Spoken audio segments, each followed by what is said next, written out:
Hi, Ange, you all right? Good, thanks, Michael. Could you just get the team news ahead of the game against Newcastle, please? Where are we at? The main ones, I guess, Dom Solanke, close, but I think we'll err on the side of caution. He won't play on the weekend with the international week. We're kind of made the decision to wait till after that. Bentancur's all good. He's trained well, gone through all the protocols, and most importantly, he feels really good training-wise. And the other one this week was Richie, pulled up sore. I think there's an injury there, muscle injury, which is just getting more information, but he'll be out as well. I think that's it. Okay, mixed bag then. Yeah. Obviously, deadline day. Done some really good business. Dominic Solanke, Archie Gray, Wilson, a few others, Lucas from January. Is that it now, do you think, in terms of incomings? Yeah, I think so. I don't think, unless something surprising jumps out at us in the last 11 hours or whatever it is. But no, I think that's it for us. Just seen the Europa League draw. Some cracking ties. Rangers, I bet you can't wait for that one. No, exciting. Good to be a part of it. And, some good games. And, I'm sure I'll get a warm reception at Ibrox. They'll be looking forward to seeing me, yeah. Let's hope it's still at Hampden. In terms of that, though, the squad, obviously there were some injuries last season with no Europe. If there are no incomings today, though, are you happy cover-wise, the odd injury here and there? Are you overall happy with the strength of the squad and the size? Yeah, look, if nothing else happens, I mean, there's still a couple probably will be moving out, but if nothing else happens, then I think it's been another positive window for us. I think, as I said, all along you want to go into every window and sort of come out the other side of it, in a stronger sense. I certainly feel that. I think the players who bought in are already making a short-term impact, but even for the longer term, I think are going to be really good contributors for us. I think we've got a better sort of well-rounded squad to deal with Europe and the extra games and whatever injuries we have. And so I think it's been a real positive window. If that is it, you always said you can't do everything in one window. This will be like your third transfer window. Looking back from the squad you inherited, a lot of big names have gone out as well. Maybe not sort of fit in your system. Overall, happy overall with the progress? No, as I said, I'm very happy. I think we've done a hell of a lot of work in the last 12 months, 3 windows, as you said. No doubt the squad's changed. I think the demographic of the squad's changed. The suitability to the kind of football I want to play is certainly we're much better equipped for that. There's growth in the team, absolutely. I think we needed to do some fairly major work 12 months ago, and I think in the 12 months since, I think we've gone a long way to kind of getting the team to where we want to, but there's still more work to be done. I've said that before. It was never going to happen quickly. I don't think it should happen quickly. I think when it does happen quickly, it's you're more fraught to getting it wrong. So I think we're in a good place. Charlie. Ange, firstly, happy belated birthday. Thank you. I'm glad you remembered. I just totally dismiss it. And too late, mate. Forget it. Go on. It's too late. Sorry, Michael. It's someone else's birthday. It's Eve's birthday today. And he said that last week he trained like a child who's been told off. And, of course, he went on to score his first Spurs goal last weekend. I just wonder, how has he trained this week? And in terms of that goal, what do you want to see more from him in games? Is it controlling the passage of play in midfield, or is it goals and assists? Look, I mean, I don't want to be too sort of flippant about it, because at the same time, we've said all along, this is about, trying to guide Biss so that he becomes, the best version of himself, both on and off the field. And, there's no doubting his qualities as a player. I think, from the moment I've arrived, every time he's been fit, I think he's played. So that's how highly I rate him. But at the same time, we feel there's areas of his game that he can improve, just around sort of, a word I use a lot, his discipline in terms of his positioning, in terms of, the way he plays the game. But a lot of that is, again, there's a correlation to off-field as well. And I think, he's been really focused and since the incident, and he understands. I think him not playing that first game sort of really hurt him, as it should. I think you can find players, but when they don't play, I think they feel it more. And he doesn't want to be in that position again, and he knows that not just for himself but for the whole group. We need him to be at his best so that he can contribute to the team, and he'll only do that if he continues to show the same focus and discipline he has. And what have you made to the start to the season of James Maddison? Because we've seen such a positive start, similar to last season. Yeah, he's been good, Madders, really good. I think I said last week, when Madders is physically in a good place, knock on wood, and he really is. His training's excellent. It's consistent. We know he's such a creative force in this league. He's done it for many years. So great to have him back up and running. And I think he's been excellent the first two games. And I can see in him that he really wants to take his game up another level, and hopefully he can. And in terms of Newcastle on Sunday, they've obviously got a really good recent record against Spurs. The game in Australia, I know it was a friendly, but it was much closer. So what can you take away from those games last season going into Sunday's match? Yeah, a bit of a contrast. I thought, obviously here at home we did really well against them, but fair to say up there we didn't.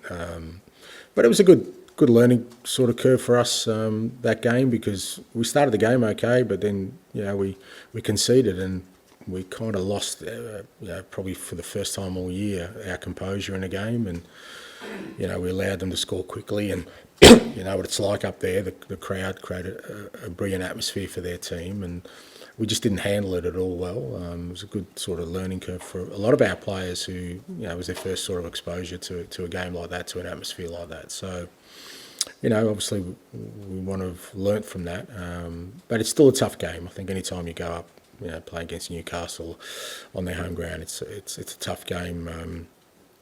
They've got some outstanding players in their team. They're well coached, and it's going to be a great challenge for us. Thanks, Ange. Ian. Hi, Ange, and can I reiterate happy 58th birthday for this week, as some people forgot? Yeah, well, it's my 59th, so you're being even kinder to me. Okay, fine, there we go.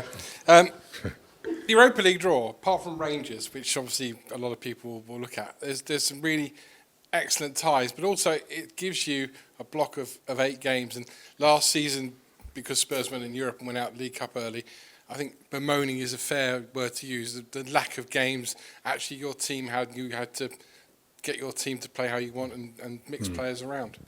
Yeah, no, absolutely. I think I said on a number of occasions, I think people, were kind of trying to sort of steer me towards the fact that less games means we're sort of fresher for the league, which in some respects that works, but it doesn't work when, like us, we had a lot of injuries and we were putting in players who hadn't had a lot of football because we just didn't have the volume of games, whereas now, it allows you now with the fixturing to get into a rhythm of knowing we've got 2 games a week pretty much right through till the end of January for the most part.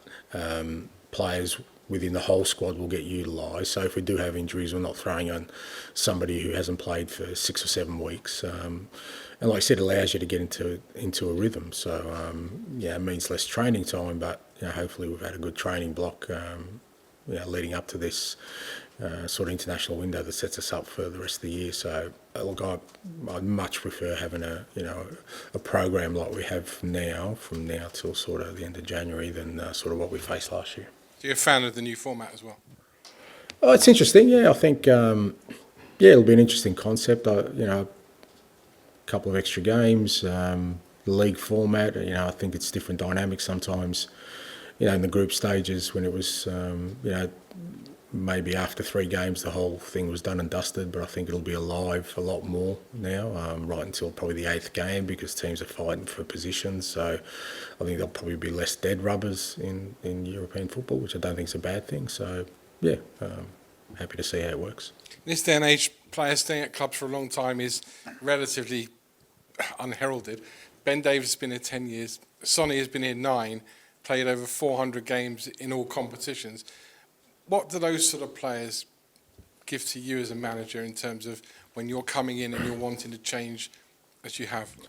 Yeah, like I said, it's a bit of a rare occurrence, particularly at big clubs where players stay for that sort of length of time. But yeah, credit to both those guys that they've stayed at this club and played under numerous top managers, and they've all sort of rated them very highly to keep them at the club. And look, they're both great guys. I think they understand what the football club's about. It's great when you've got 18-year-olds walking into a dressing room, and probably two of the first people who will go and greet them are Sonny and Ben, and I'm quite comfortable in them being their first points of contact, because they're outstanding people apart from being fantastic footballers. So yeah, I think it's great, and it's only right that they get heralded in terms of their not just longevity, but the kind of service they've provided. Finally, the important deadline day is tomorrow. Are you ready to get your Oasis tickets? I hear you're a big Oasis fan. Yeah, no, I'll be queuing up, mate, overnight. Just no, great band, great music. Yeah, not on my radar at the moment. Thanks. Yeah. Favourite song? No, Wonderwall. Okay, there you go. George. Angelo, I just wondered, in terms of outgoings, if you can just give us an update on Lo Celso and Reguilón, please, and whether you think they'll be staying, or possibly next week is another transfer window. Yeah, true. Yeah, so I'm not really sure. Fair to say, I think both players exploring options, and I don't get too involved in that part of it. That's between sort of the players' representatives and the club. But as you said, there's today, but there's other windows open as well. So. We'll see what sort of activity there is, but both are exploring options. Yeah. In terms of the transfer window as a whole, when you joined Tottenham, I know you just mentioned major work. Did you know how much work was needed? Because you've had such a huge number of players come in and out. And why is it so important to just get players out as well as get new ones in? What does that do for you as a manager? If you could just explain your thinking on the window as a whole over the three. Yeah, look, I mean, you never really know until you're right into it, I guess, because you kind of can never assess players until you've worked with them. And it's fair to say there's been, it was a fair departure from sort of the way the club, was playing its football to sort of the way I wanted to play, good, bad or otherwise. It was just different. So when it's different, and I think there was, it was a team that I think was naturally coming to the end of a cycle anyway, a team that, had great success in terms of that era of players, so it was kind of coming. So it was a combination of, I guess, me coming in with a different approach and also the end of a cycle. So I knew there'd be some, to put it in gardening terms, mate, it wasn't about pruning, it was a bit more than that. So, and not that I'm a gardener, I've got no idea what I just said is right. But so we had to do some major work, and I've said before, part of that process is that you need to get players out just to create the space for others to come in. So sometimes it's not even a judgment on the player as such. You say, you know what, you could keep that player around, but that means I can't bring somebody else in, So you're kind of always looking at, contracts is an obvious one, who's coming to the end of a contract or in the last 2 years of a contract, because they're kind of more likely to be able to move rather than others. So all those kind of things. So there's a lot of things that you kind of put out, as a framework of how much you can change a squad in sort of 1, 2, 3, 4 windows. And I think we've just about gone to the maximum in terms of turnover without it affecting competitiveness, because obviously, we finished 5th last year, which was a decent outcome for us in terms of where we were. But, you don't want to be doing this and finishing 8th or 10th or, falling off sort of the top side of the table. So it's always a balancing act. But like I said, I feel we've done the maximum we could without it disrupting our competitiveness. It's not finished by any stretch, but I'm happy that we've kind of stuck to the plan in terms of discipline of just bringing players who we think can contribute short term, long term, but also suitable to the football we want to play. And sort of not get too caught up on sort of being in any rush to fast track a process. Is it risky doing that in terms of, I mean, you've got no idea how they're going to gel, so when you think about changing so many players, does part of you think, oh, maybe we might have gone too far, or you think, I know you're saying you've heard on the, but is there a risk? Yeah, there is, yeah. But there's risk in everything you do. There's no sort of sure path in any which way you go. All I got to rely on is kind of my knowledge and my history in the game, that usually, wherever I've been, and fair to say wherever I've been, I've had to overhaul squads. There's a process that I kind of go through which, for the most part, works, and that's what I've got to rely on in terms of that. I'm not just saying, well, let's just get rid of 10 players and bring in 10 players. It's a bit more sort of hopefully methodical than that, so that we try and get as many right as we can, because you're never going to get them all right. I think that's the other fallacy about transfers. People think, oh, you got to have a 100% hit rate. That's impossible, because if you're bringing every player in and they're great, there's only 11 positions in the team. So there's always going to be guys who are going to miss out. So if you've got a really good transfer policy, it probably means that's at about 70 or 80%, because there's always going to be a 20 to 30% attrition rate just because you've got everyone right. So that's kind of the measurements I've always worked with. And, I think while there was risk, I think you can mitigate that risk by sort of sticking to a process. Down to George, please. Jack, please, sorry.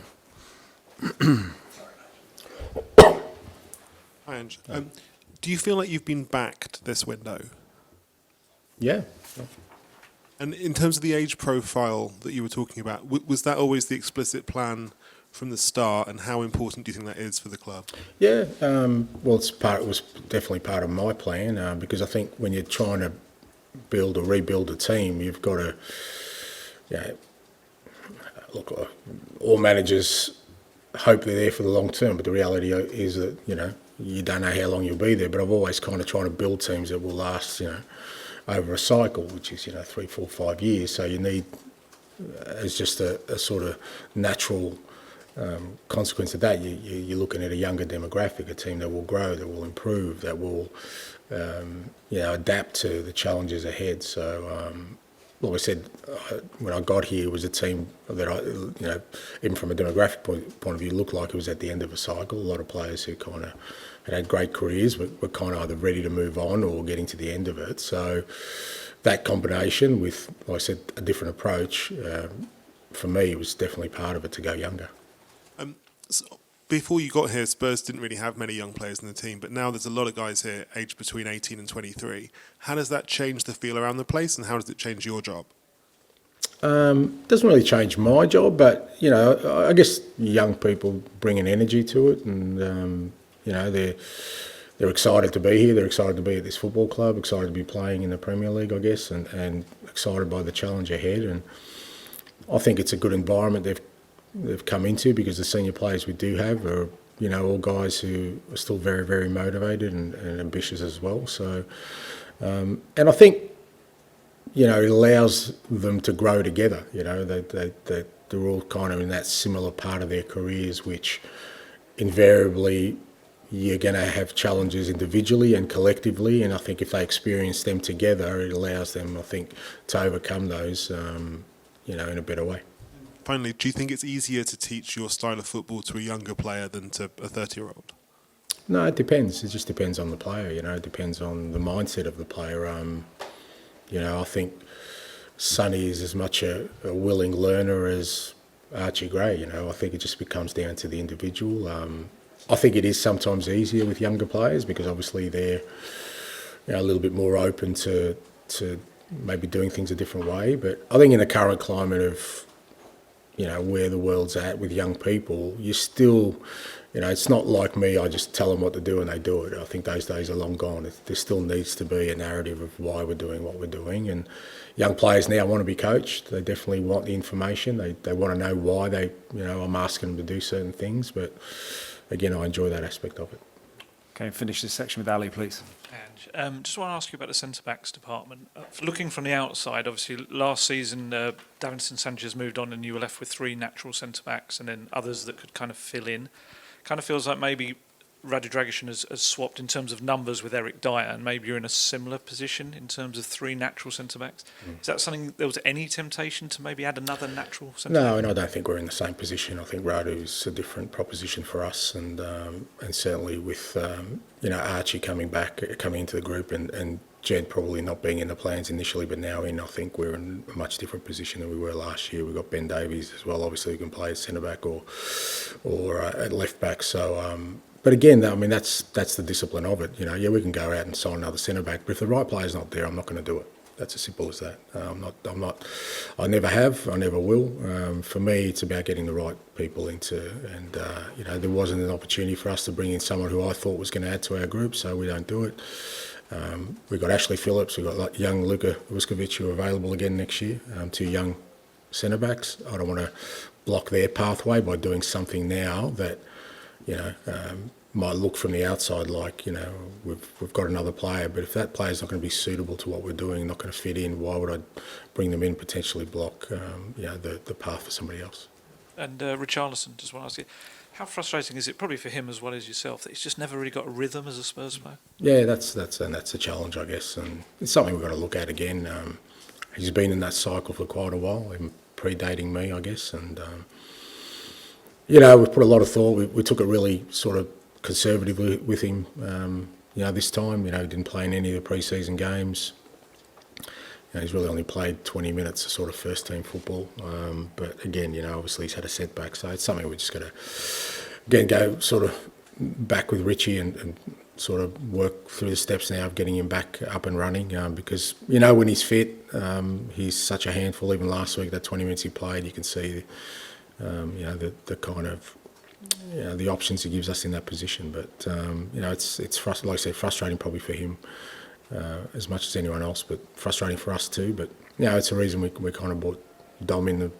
But obviously he picked up an injury in the first couple of games. But again, it's something we'll work with Richie with. Apologies for a bit of a hypothetical, but if Lascelles and Reguilon don't get moves, is that a situation where you just kind of have to integrate them back into your squad, or does it become a little bit of a problem for you? No, no. They don't have to get integrated back to the squad. I mean, it's their decisions. I mean, I kind of. It's pretty clear where they sit in terms of where we are as a squad and where we are as a team.